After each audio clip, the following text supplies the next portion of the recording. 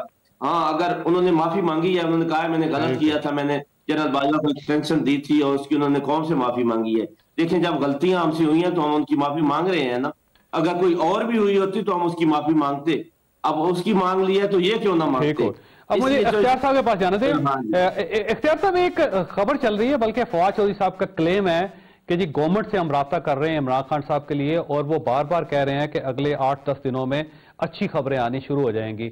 Government کو engage کر رہے ہیں فواد چودھری صاحب, اور میری انفارمیشن یہ ہے کہ جو مذاکرات آپ کے ساتھ ہوں گے اس میں اعجاز چودھری اور محمود الرشید جو ہیں ان مذاکرات کو لیڈ کریں گے. تو اب اگر گورنمنٹ اپنا راستہ کھول رہی ہے عمران خان صاحب کے لیے تو اچھی بات نہیں ہے یہ؟ بالکل اچھی بات ہے. ہم کہتے ہیں کہ راستے کھلنے چاہیے, اور ہم نے تو بہت پہلے ان کو بتا دیا تھا کہ 9 مئی پہ آپ پاکستان کی عوام سے معافی مانگے, آپ پاک فوج سے معافی مانگے, آپ کو معافی مانگنی چاہیے, علی اعلان مانگنی چاہیے. آپ نے غلطی کی, آپ نے زیادتی کی, اپنے ملک پہ آپ نے اٹیک کیا تھا. ابھی تک جو فواد چودھری صاحب کا آپ حوالہ دے رہے ہیں تو اس طرح کا کوئی رابطہ باضابطہ طور پر ہوا نہیں ہے. لیکن اگر ہوگا تو بالکل اس کو ایک ذمہ دار سیاسی جماعت کی طرح اور ایک ذمہ دار سیاسی حکومت کی طرح ہم اس کو ڈیل کریں گے. اس میں جو بھی وائبل چیزیں ہوں گی, جو بھی ڈویبل چیزیں ہوں گی, ہم وہ بھی ضرور کریں گے. اس میں کوئی شک و شبہ نہیں ہونا چاہیے. ہم تو یہ سمجھتے ہیں کہ سیاست میں کوئی ذاتی اناد اور ذاتی مفاد نہیں ہوتا, اس میں قومی مفاد کو ہی مد نظر رکھا جانا چاہیے, اور یہی ہمارا منشا ہے. تو ہم سمجھتے ہیں کہ سب سے پہلے ان کو اگر یہ معافی مانگ لے تو بڑی بہتر بات ہے. یہ اس طرح تو نہیں ہوگا نا کہ آدھا پیتر آدھا بٹیر. کچھ چیزیں آپ اپنی مرضی کی اگر آپ کے ہوں تو آپ اس کو تسلیم کرتے ہیں, جو آپ کی مرضی کے نہیں ہے اس کو آپ نہیں مانتے. یہی پاکستان تحریک انصاف ہے. اگر ان کے قیدی کو ہم چھوڑ دیں تو یہ کوئی بھی ترمیم لانے کے لیے تیار ہوں گے, یہ کوئی بھی شرائط ماننے کے لیے تیار ہوں گے. تو میرے خیال میں یہ منافقت جو ہے یہ چھوڑ دینی چاہیے, ذمہ داری کا احساس کرنا چاہیے, قومی ذمہ داری کا. اچھا شفقت صاحب, یہ آپ کے لیے فواد چودھری صاحب کیوں ڈیل کرنا چاہتے ہیں گورنمنٹ سے, اور اعجاز چودھری صاحب, محمود الرشید صاحب مجھے لگتا ہے یہ لیڈ کریں گے, کوئی شاہ محمود قریشی صاحب نے مدد کر لی ہے, وہ مذاکرات کو لیڈ نہیں کرنا چاہتے. تو اب یہ دو لوگ اگر عمران خان صاحب کے لیے کوشش کرتے ہیں اور گورنمنٹ کی طرف سے کوئی سافٹ کارنر پیدا ہو جاتا ہے تو آپ کا مسئلہ تو حل ہو جائے گا. دیکھیے میری بات سنیں, یہ ایک بات کریں, یا تو کہیں کہ ہم گناہگار نہیں ہیں تو یہ ہمیں چھوڑ دیں گے, اگر ہم گناہگار ہیں تو یہ ہمیں کون ہے معافی دینے والے, ہمیں عدالتیں معافی دے دیں گی, یا اس بات پہ رہیں. یا تو پھر کہیں کہ ہم نے اپنی انا میں رکھا ہوا ہے اور ہم ان کو چھوڑیں گے جب ہماری مرضی ہوگی. دیکھیے مذاکرات والی بات آپ کیوں کر رہے ہیں؟ کیا مذاکرات عدالتی معاملات میں بھی ہونے چاہیے؟ بالکل بھی نہیں, اس کو عدالتوں کو فیصلہ کرنا چاہیے. فواد چودھری صاحب کر رہے ہیں, فواد چودھری صاحب کوشش کر رہے ہیں, اور وہ اور ان کا خیال یہ ہے کہ عمران خان صاحب جب تک باہر نہیں آئیں گے اس وقت تک یہ پولیٹیکل پولرائزیشن ختم نہیں ہوگی. میری بات سنیں چودھری صاحب, ہو از فواد چودھری؟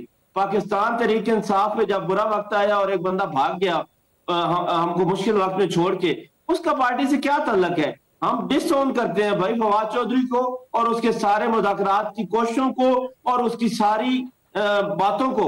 آپ کیوں اس کو لے کے آتے ہیں بیچ میں جب ہم مانتے ہی نہیں فواد چودھری کو, ہمارا بندہ ہی نہیں ہے, ہمارا کوئی شخص اگر مذاکرات کر کے عمران خان صاحب کو ریلیف دلوا سکتا ہے تو آپ کو کیوں ایشو ہے, کیا ایشو ہے آپ کا؟ ہمیں کوئی معافی نہیں چاہیے, ہمیں انصاف چاہیے. ریلیف کیا ہوتا ہے؟ ہمیں انصاف چاہیے. اگر یہ آپ عمران خان صاحب کو اندر ہی رکھنا چاہتے ہیں, جیل کے اندر ہی؟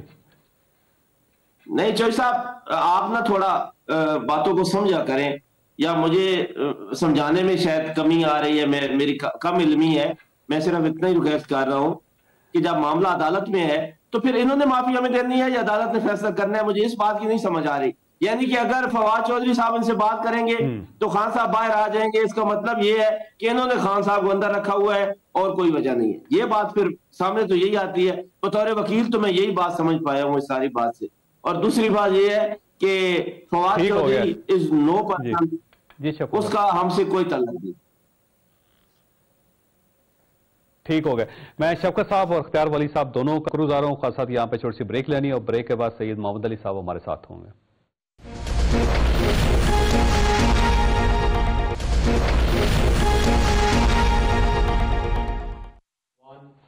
پروگرام میں دوبارہ خوش آمدید. اس وقت ہمارے ساتھ تشریف رکھتے ہیں سید محمد علی صاحب، نیشنل سیکیورٹی ایکسپرٹ ہیں. شاہ صاحب آپ کے پاس دو سوال لے کے آیا ہوں. پہلا تو یہ جو ترامیم ہو رہی ہیں اس کے اندر بہت ساری کنٹروورسیز ہیں کہ جی تعلیم کو کیوں صوبوں سے واپس لیا جا رہا ہے، اور یہ جو بہبود آبادی کی وزارت ہے وہ صوبوں کے پاس رہنی چاہیے. وفاق اس کا کیا کرے گا؟ این ایف سی ایوارڈ ہے کہ جی این ایف سی ایوارڈ پہ صوبوں کا شیئر بنتا ہے، تو وہ شیئر کیوں لیا جا رہا ہے؟ ایک تو یہ سوال ہے اس کے اندر، اور باقی اگلا سوال میں بعد میں کروں گا. یہ بتائیں کہ جسٹیفائیڈ ہے یہ ترامیم اور کیوں ضرورت ہے ان کی؟ بہت شکریہ جاوید صاحب.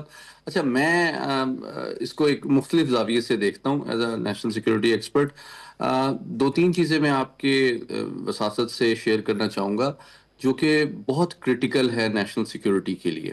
دیکھیے، ابھی مئی میں جس طرح پاک بھارت جنگ ہوئی، آپ نے دیکھا کہ یہ بالکل ایک نئی نوعیت کی جنگ تھی جس کو ہم ماڈرن اسٹریٹجی میں کہتے ہیں کہ کیریکٹر آف وار جو ہے وہ بالکل یکسر بدل گیا ہے. تو جب آرٹیکل 243 کو آج سے تقریباً 52 سال پہلے شیپ کیا گیا تھا، تو اس وقت کے آئین سازوں کے ذہن میں جو جنگ کی نوعیت تھی وہ ایک روایتی جنگ تھی، جو کہ آرمی نے اپنی جنگ لڑنی ہے، ایئر فورس نے اپنی لڑنی ہے، نیوی نے اپنی لڑنی ہے، اور جنگ بنیادی طور پہ روایتی ہتھیاروں سے روایتی انداز میں لڑی جائے گی. لیکن آپ نے دیکھا مئی میں ہم نے ایک نئے انداز سے جنگ کی جس کی وجہ سے اپنی عددی اور مالی اور مادی برتری کے باوجود بھارت کو ہزیمت اٹھانا پڑی. تو یہ اصل میں جو ہماری حکمت عملی میں تبدیلی آئی ہے وہ ہم نے ایک ملٹی ڈومین آپریشن کے ذریعے سے، جس میں 8-9 ڈومینز شامل ہیں. اور یہ صرف روایتی جنگ جو ہوتی ہے وہ نہیں تھی، یہ صرف آرمی، ایئر فورس، نیوی نے نہیں لڑی. آپ جانتے ہیں کہ اس میں صرف ٹینک، گولہ بارود، لڑاکا طیارے اور بحری جہاز استعمال نہیں ہوئے. اس میں ڈرونز وارفیئر بھی تھی، اس میں الیکٹرانک وارفیئر بھی تھی، اس میں اسپیس وارفیئر بھی تھی، اس میں سائبر وارفیئر بھی تھی، اس میں میزل وارفیئر بھی تھی، اس میں انفارمیشن وارفیئر بھی تھی، اس میں لا فیئر بھی تھا. یہ وہ ہے نئے اندازے جنگ جس میں وار لڑنا جو ہے وہ صرف روایتی فوج کا روایتی انداز سے ٹینکوں تک محدود نہیں رہا ہے. اچھا، اس کا مطلب کیا ہے کہ اب آپ کو فوری طور پہ ایک آرکیٹیکچر ہوتا ہے، میں بتا دیتا ہوں، جو فیصلہ سازی اور کمانڈ کنٹرول کا جو نظام ہوتا ہے 21ویں صدی کا، اس کو کہتے ہیں C4I2SR. اچھا، یہ کیا؟ یہ مخفف ہے command control communication computing intelligence and reconnaissance system کا. اس کا مطلب کیا ہے؟ اس کا مطلب یہ ہے کہ آج کے دور میں ایک جدید ریاست جو ہے وہ پوری انٹیلیجنس اور انفارمیشن کا ریئل ٹائم جو ایک نظام مرتب کرتی ہے، جس میں جنگ کی ان تمام ڈومینز میں بدلتی ہوئی جو سچویشن ہے اس کی ایکوریٹ اور کمپلیٹ پکچر آتی ہے. اس کی بیسس پہ جو لیڈرشپ ہے وہ تینوں سروسز کی، foreign office, legal expertise, information operations, ان سب نے مل کر فوری طور پر فیصلہ کرنا ہوتا ہے کہ جناب کس ڈومین میں کیا ایکشن لینا ہے، کیا ڈیسیجن لینا ہے. تو یہ اب صرف army chief, air chief, naval chief کی بات نہیں ہے. اس کی چھوٹی سی ایک کوئک ایگزامپل میں آپ کو دے دوں جاوید صاحب. آپ کو یاد ہوگا کہ جب 10 مئی کو رات کو بھارت نے 74 لڑاکا طیاروں سے پاکستان کے خلاف حملہ کیا، تو پاکستان کا انیشل جو پوسچر تھا وہ ڈیفینسو تھا، لیکن ہمارے ایئر چیف نے real time in the heat of largest air battle in 21st century انہوں نے رولز آف انگیجمنٹ کو چینج کر دیا، جس کی وجہ سے ہمارے جو لڑاکا طیارے تھے وہ فوری طور پہ ودن سیکنڈز ڈیفنس سے آفینسو مشن پہ چلے گئے اور انہوں نے 7 لاکھ بھارتی طیاروں کو ان کی ایئر سپیس کے اندر گرا دیا، اور جس کے لیے وہ تیار نہیں تھے. یہ ایک ایگزامپل ہے. تو یہ 243 کو ریویو کرنے کا مقصد یہ نہیں ہے کہ کسی شخص کو زیادہ اختیار دینا ہے، زیادہ پاور دینی ہے. اس کا مقصد یہ ہے کہ نئے انداز جنگ کے مطابق، جیسے انڈیا کے اندر سی ڈی ایس کا ایک نیا 2019 میں ایک نیا عہدہ کریٹ کیا گیا تھا، آپ کا کیا خیال ہے 243 کے اندر جو گورنمنٹ تبدیلی کرنا چاہتی ہے، کوئی سی ڈی ایس بنانا چاہتی ہے، کوئی ایک نیا عہدہ کریٹ کرنا چاہتے ہیں، یا پھر کوئی اور ایسا میکنزم بنانا چاہتے ہیں جس سے اگر خدا نخواستہ پاکستان کے اوپر جنگ امپوز ہوتی ہے تو اس کو زیادہ بہتر طریقے سے لڑا جا سکے؟ مختصر جواب یہ ہے کہ جو زیادہ امپورٹنٹ بات ہے وہ دوسری بات ہے جو ابھی آپ نے کی ہے، کہ جنگ کے فیصلے جو ہیں نا وہ روایتی انداز سے جس طرح ہوتا ہے کہ جناب ایک آرمی چیف نے آرمی کے فیصلے کرنے ہیں، نیول چیف نے نیوی کے کرنے ہیں، ایئر فورس چیف نے ایئر فورس کے کرنے ہیں، اور ہر سروس اپنی اپنی جنگ لڑ رہی ہوتی ہے.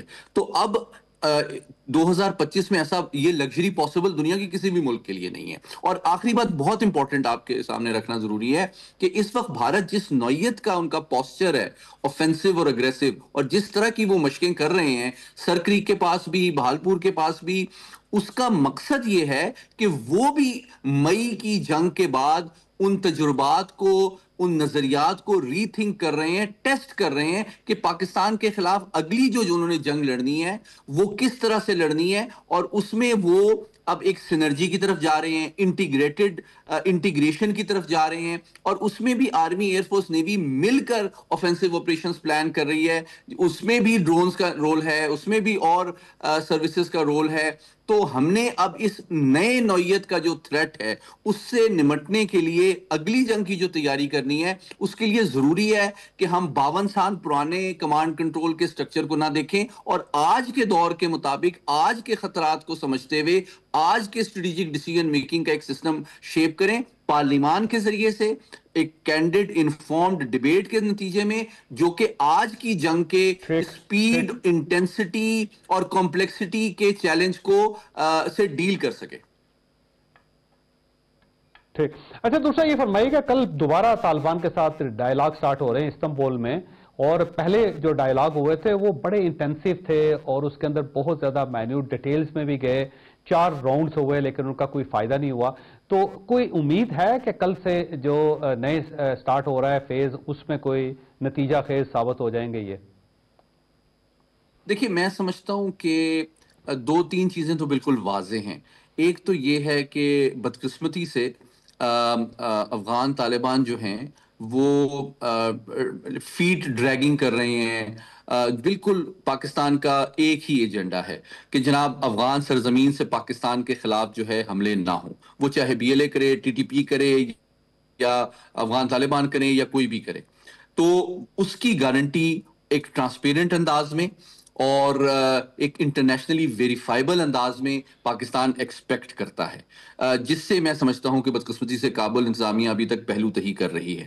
اور میں اس حوالے سے ایک کوشس آپٹیمزم کے تحت سمجھتا ہوں کہ یہ ان کو ایک اور موقع پاکستان نے دیا ہے کہ جناب آپ اپنی جو سنسیریٹی ہے، اپنی کمٹمنٹ ہے، اور ایک ذمہ دار ریاست کی طرف جو ارتقاء ہے اس کا ثبوت دے دیں اس کمٹمنٹ کے ذریعے سے، کہ وہ دوحہ ایکارڈ کی ہوں یا پاکستان کی جو خیر سگالی ہے اس کے اوپر آپ نے یہ ثابت کرنا ہے کہ ٹی ٹی پی کے مقابلے میں پاکستان کی دوستی جو ہے وہ آپ کے نظریے کے ساتھ ساتھ آپ کے قومی مفاد میں بھی ہے، اور آپ ٹیررزم کو ٹالریٹ اور سپورٹ کرنے کے بجائے ایک ذمہ دار ریاست کے طور پہ یا تو خود اس کے خلاف ایکشن لیں گے آئیڈیلی، اور میں سمجھتا ہوں ان مذاکرات میں وہ لسٹیں اور وہ ایویڈنس دوبارہ پاکستان شیئر کرے گا، ڈیمانڈ کرے گا کہ ان کے خلاف ٹرانسپیرنٹ، ٹائملی، کلیئر ایکشن لیا جائے. اگر آپ نہیں لیتے تو پھر ہم مل کر جوائنٹ آپریشن کر لیتے ہیں، اور اگر آپ یہ بھی نہیں کرتے تو پھر ہمیں آپ کے ساتھ، ہم افغان عوام اور حکومت سے جنگ نہیں چاہتے، لیکن جو دہشت گردی یا حملہ پاکستان کے خلاف کیا جائے گا اس کے خلاف ہم عالمی قانون کے رائٹ آف سیلف ڈیفنس کے عین مطابق ایکوریٹلی اور پریسائسلی جوابی کارروائی کا حق محفوظ رکھتے ہیں. تو یہ ہم ایک آخری موقع ان کو دے رہے ہیں کہ جناب آپ سدھر جائیں، ایک ذمہ دار ریاست کے طور پہ اپنے ملک کو بھی ترقی دیں، اپنی کریڈیبلٹی اور رسپیکٹ کو بھی بڑھائیں، اور دہشت گردی کی سرپرستی اور سپورٹ بند کریں تاکہ ہمارے درمیان جو غلط فہمیاں پیدا کرنے کی کوشش کی جا رہی ہے یا جو دیگر ممالک ہمارے درمیان مسائل کو ایکسپلائٹ کرنا چاہتے ہیں اور اس خطے کی ترقی خوشحالی کے سفر کو روکنا چاہتے ہیں، ان کے مفادات اور مقاصد بھی ناکام ہو سکے۔ انڈیا کی پوری کوشش ہے کہ طالبان پاکستان کے ساتھ معاملات کو سیٹل نہ کر سکے۔ اب اگر طالبان معاملات سیٹل نہیں کرتے تو پھر پاکستان کے پاس سوائے لڑائی کے اور کوئی آپشن نہیں بچتا۔